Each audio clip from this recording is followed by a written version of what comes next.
everybody. Thanks for tuning in to another episode of Concrete with the Bosses. Ryan and I are on the road first. We already did 2 jobs today. We're heading to prep for tomorrow. We're loaded with a little bit of stone, a skid loader, and a mini excavator.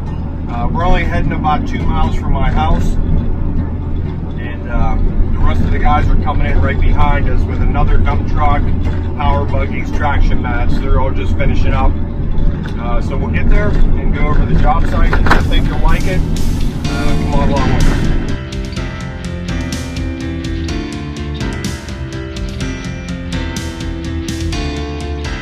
Okay, this is what we look like coming here. That way we can get everything here in one trip. Skid loader, 301 mini, 3-foot bucket, and I'll show you why we need this right around back. Our dirt truck, Steve just parked that here. Our lumber showed up. We are ready. Everything's off the trailer. We're taking some rebar around back. We're gonna lay traction mats right through here, kind of protecting the apron, protecting the asphalt. We're gonna have to come right off the corner there through the grass. Now there's a box right here we want to stay around, so we'll avoid that. Right here we got a lane, so we're just gonna put the traction mats down here and come in more level right around to the backyard. Look at that, that's nice. 2 years, those will all be gone. There'll be houses there. So we're coming off of this corner, straight out 19 feet, even with that landing. From here, we arc out 2 feet with an arc all the way over to meet that corner. We're just giving a little tiny curve right to this post. Whenever we can, I like to keep these out of the concrete. Obviously, we can't through there. But this one, we can, so we do. Right off of this corner, straight back to the wall. So our concrete height is even with the bottom of the threshold. And always be careful. These have little weep holes. As rainwater would collect here, snow, it comes out of these little tracks here. So always concrete under these, never over them. So that's top of concrete, 2% slope. So we can start setting that up, and traction mats will be here in minutes. We have to have this ready to go by 7:30 tomorrow morning. You better get busy. Easy peasy. And I'm gonna go do some paperwork. Sounds about right. I'm gonna go saw some wood. That's what I want to do. Yeah. All right, so that's top of concrete. So what do you think, about 4 inches out of there, plus a little. All right, here we go. Watch, there's a post there.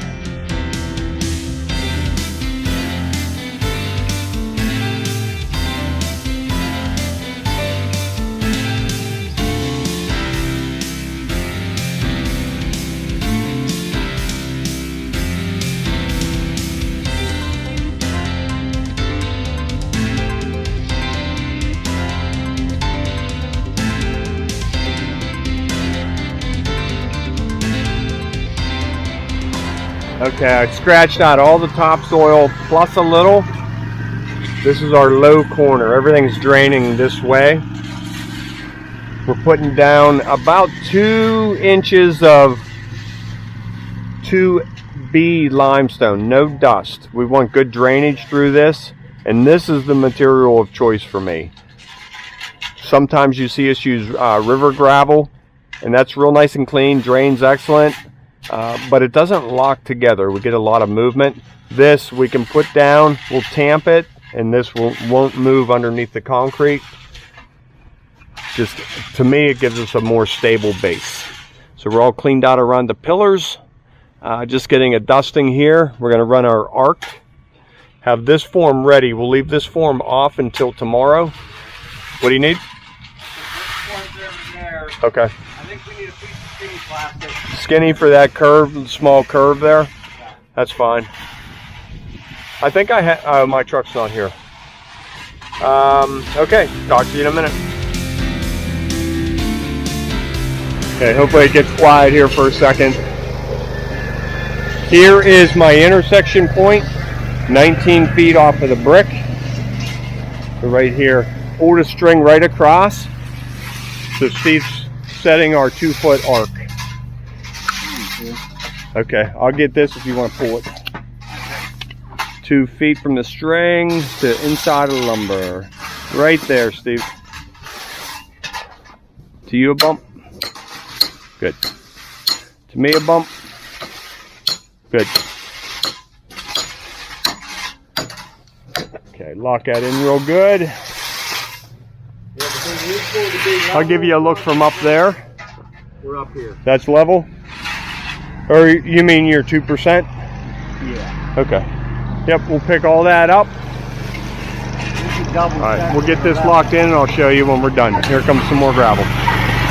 Limestone. Okay, we're setting our arc. Now we need to find the height of our peak of the arc. So we have our string, fixed point to fixed point, nice and tight, all the way up to our elevation at the slab. This has a light 2% on it.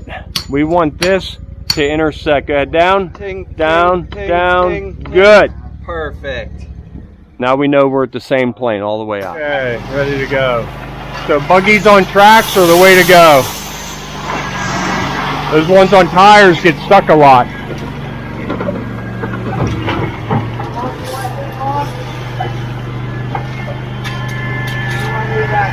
Let's leave it off, then they can come in any bay.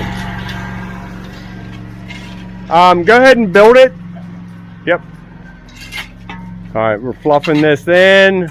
Let's go get a tamper. For the new viewers who haven't seen this, this is how we load our power buggies with the stone. Put the bed up, put the truck up on our blocking to get some height.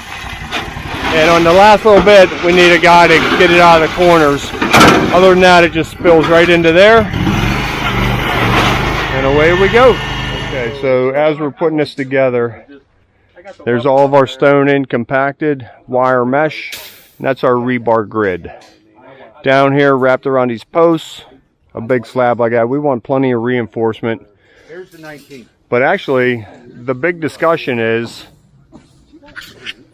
I mean, big is an understatement. We're talking huge discussion going on. I have stopped work. Traeger versus Pit Boss. Jim, how many times the auger jam? One. None.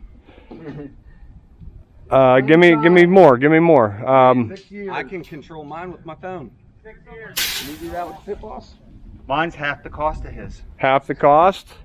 Probably half the flavor too. Yeah. What are you leaning towards? I don't know. You got me going towards Traeger. Traeger. Well, the year I got it, probably put on like 20 pounds over the winter. Well, that's good. Because I plan on. I've been meaning to talk to you about that. No, I know. That's why I'm not allowed to say anything. I'm glad the camera's on you and not me. Okay. I gotta Get this tied up, and we are ready to go. Here we are, morning of the pour. We have the perimeter up on our chairs, power buggying through the middle. We'll pick up and put chairs under as we go. Posts are wrapped and marked for height. You're going to see a little bit of this edge as you step down into the yard. So we put our broken stone step liner. Now the grade only has to come up to the middle. It doesn't have to come all the way to the top, and it'll still look good. This is what it'll look like when we peel that off. You'll see that in a little bit. Our expansion joint against the AZAC. We have expansion coming for against the house. This form is laying right there. Everything is ready to go. All of our stamps, liquid. Okay, just waiting on concrete. Okay, Tony's mixing up. The guys just squirted these out from hauling gravel in them. We just want that dust and debris out of there. Cleaned up. Splash guards are on. Grub mud, you were asking. Just made a bracket, bolted it to it.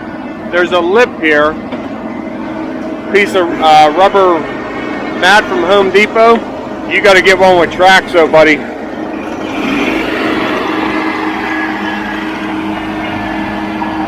Okay, they're going to be coming down shortly. You've seen us do this a lot. I'll put you right here. This is my camera tripod for today. I made this bracket, magnet, whoop, and you can clip right on that. Okay, let's go. We are underway. This is our 1B exposed. You can see how small the aggregate is. Just helping the wire up. I'll get on chair detail here in a second. Setting the expansion joint.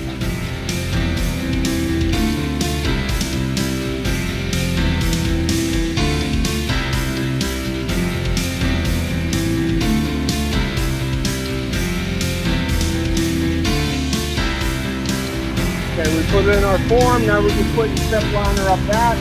Kicks in the minute.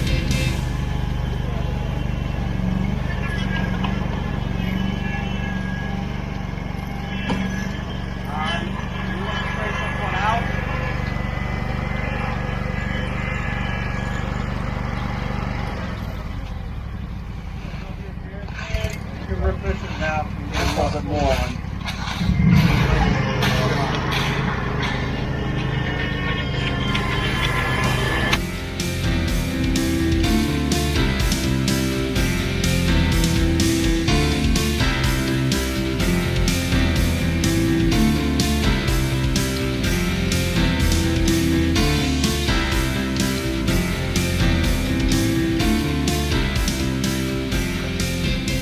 There it is, all poured. Get a sip of that coffee. We are going to be finishing this shortly. We ran our form in between buggies. Looks good. Might have a slight bow in the middle. I'll throw a kicker on that and get that in. There's my phone right on cue. One kicker, I adjusted 2 pins. Much better. We're cutting a border in there. You'd hate to see a little bow in it. Okay, concrete's in good shape. I was over talking to neighbor Jim. Boy, is he making some beautiful wood doors. The guys are picking up the mats. You can see how that leaves the grass. One grass cutting, they never even know we were here. I'll get fluffing that edge around here as soon as we're done with the concrete. 1, 2, 3, up.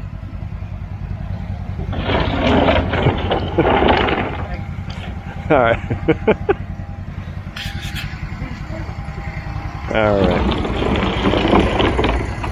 All right, and on up to the street, right onto the trailer.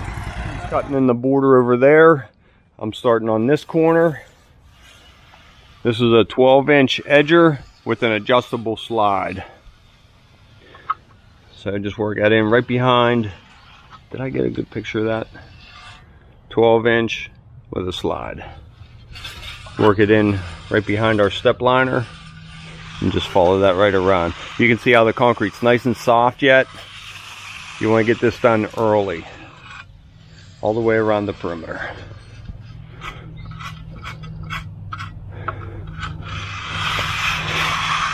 You'll hear me say all the time, don't touch the concrete until it's tighter, unless you're doing this. Get this in right away.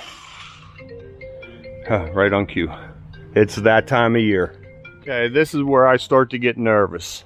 Concrete has been on the ground half hour-ish. Borders all cut in. We're still getting bleed water that we need to let get off of there now. Concrete's still quite soft.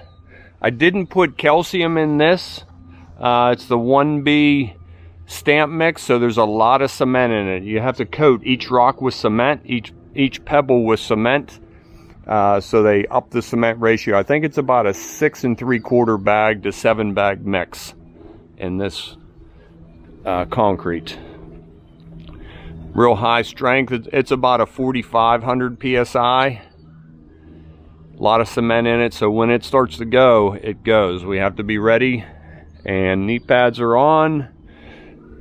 All the tools are right here. We're just waiting. Where we started pouring is the wettest, the softest out here. It's getting close. It's real close. It's just a little bit soft underneath. So 2 more minutes and we are gonna be going crazy. So I'll set the camera up. I probably won't have a chance to talk. Get ready. Concrete is getting closer. We're just going around touching up the edge. Not quite ready to get on yet. Just touching up all this stuff.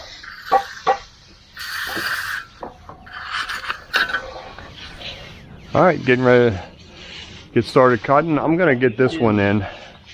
Here's our marks. We pulled strings. I don't remember if I got that. We pulled a string right down these posts. We have marks up there at the house, post to post, to right here. Double cut and a ribbon.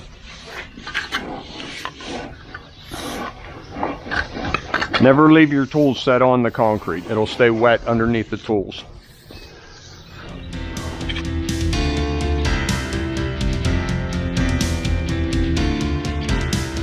That's what it looks like ready to stamp.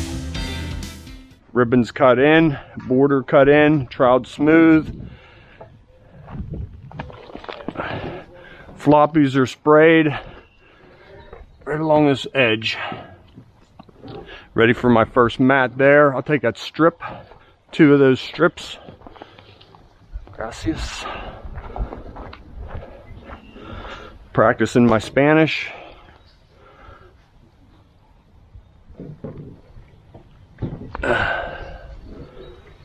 And we'll do that one when I get out there. Ready, first one?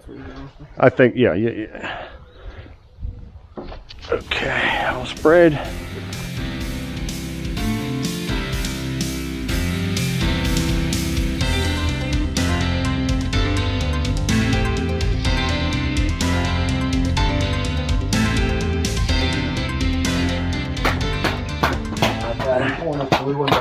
All right.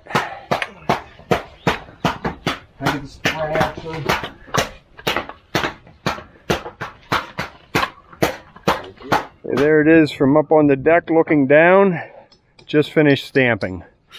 Tomorrow I'll give you the same angle after we color and seal. It is about 5 o'clock. This patio is all in the shade. This probably, most likely, is not necessary, but I wasn't sure if the corner out there or over here was in the sun. If that gets baking in the sun, it could crack, over here somewhere. So just to make sure, I drove up and I'm wetting it down. This cools it down. This gives the surface some moisture. Lets it get a little bit harder before we saw cut tomorrow morning. So I just wet it down until it stays nice and wet. Once those dry spots start holding water, holding the hose, then we're in good shape. All right. Cheeseburgers on the grill tonight. I'm not going to be late for dinner. All right, I'll see you tomorrow morning. That's how we're going to leave it today. I just took the 3-foot bucket on the 301, fluffed up the edge. Ryan and Steve hit it with some rakes, kicking it around. We stayed away from it a little bit. Now the homeowner can fluff that edge in. Do they need a landscaper? That's up to them. A little bit of raking, get some grass seed, and they're good to go. Okay, tomorrow, saw cut, center to post, straight out. Center to post, straight out, and one down the center here. So 1, 2, 3, 4 cuts, clean and seal. Come on back and see us. Let's go, we're late. Hurry up. Okay, here, this is next morning. As you saw, I came and wet it down last night. Everything looks really nice. We're gonna use this group of mortar joints right behind our pillar. Hide a saw cut in there. Right here. We picked up a nice big mortar joint in the center. Coming out of that door, we were able to get one off of the post. Same thing over here, just right up to the post, right through this mortar joint. We just use them whenever we can, right off the edge. Go ahead, Steve. So we'll get this saw cut, cleaned and colored this morning. The patio is all saw cut. I just scrubbed it with a push broom, and Steve is doing the final cleaning. There's our broken stone face. I could have extended that down a little bit more. I might touch that up. Alright, we're going to get started coloring. Storm gray. This is our permateak we use. Comes in a bag. Keep that bag sealed up. It'll last a long time. With the patio damp, no standing water, just a little bit damp, we spray it on. Put it on heavy. When you think there's enough, just put a little bit more. I like a lot of color on there, and Steve just feathers it around with a push broom. We're going to go along and darken the border up one more time. Let it dry and ready for seal. See how it just settles down in all the lows, all the joints. Showing up to this patio with the sun rising, couldn't be better. So me and Stan stopped over yesterday and tinted the border, so you can kind of see the color difference already. Even though it still does look dull, you can really tell that the border is going to be darker than the main. So this morning me and Matt came back to put a nice coat of sealer on this, really bring this to life. And like I've said in previous videos, this is my absolute favorite step. So get the sprayer set up and get her going. So Matt and I went around and shielded down the wall and around all the posts. That way I can just throw a nice coat of sealer on this, get some footage while we're doing it, keep the ball rolling.